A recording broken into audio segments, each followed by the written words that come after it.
In this video, we will be discussing about VoIP. What is VoIP? Voice over Internet Protocol. As you can see here, the world is connected through the network, but it is through the voice.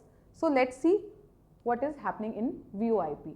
Now, Internet Protocol, when we talk of Internet Protocol, then traditionally the networks were used to send data. Data is in files, text files, video files, audio files.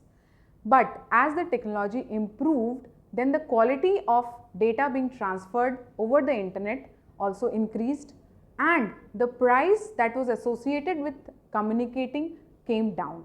So users started demanding that they should be able to send voice also over that same internet connection, that using that same internet protocol.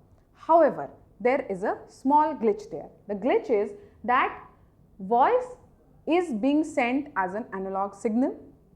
However, on internet, the data is being sent as packets.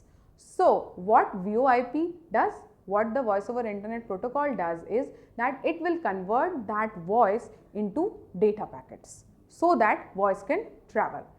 To do this, many protocols are used. As usual, you need to have sets of rules and regulations for any type of communication over the internet. So these are some of the protocols that are used. H.323, Session Initiation Protocol, that is the SIP, Session Description Protocol, that is the SDP, Media Gateway Control Protocol, that is the MGCP, Real-Time Transport Protocol, that is the RTP, Skype Protocol. Skype has its own set of protocols because it is so widely used all over the world. In this video, we will be discussing H.323 and SIP because they are the most fundamental ones that are being used to establish this voice over internet protocol connection. So it is a voice over IP standard for defining the components, protocols and procedures.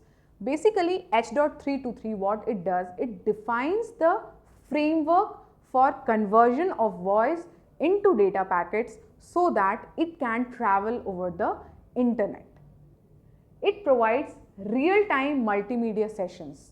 So earlier we were just sending data files, but now we have multimedia sessions, audio, video, a combination of all these. Some of the services that are facilitated by H.323 are like IP telephony, video telephony and simultaneously audio, video and data communications. So if you are say using Skype, so you are chatting with that person, you can see that person or you can share your screen with that person, and simultaneously if a supporting document has to be sent, that also you can send. The next protocol is the SIP, Session Initiation Protocol. H.323 was being used to establish the framework. What SIP is doing? SIP is initiating that session so that voice can travel. This protocol establishes, modifies and terminates the multimedia sessions. Now, why it needs to terminate?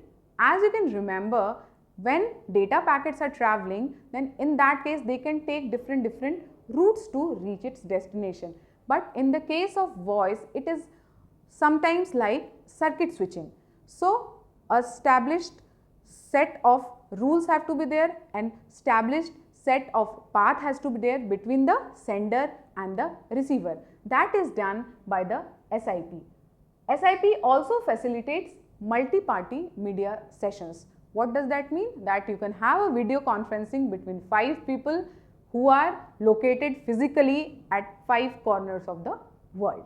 So in this video, we have seen how VoIP or voice over internet protocol is being used to transmit voice over the internet. That means we can talk to people over the internet connection.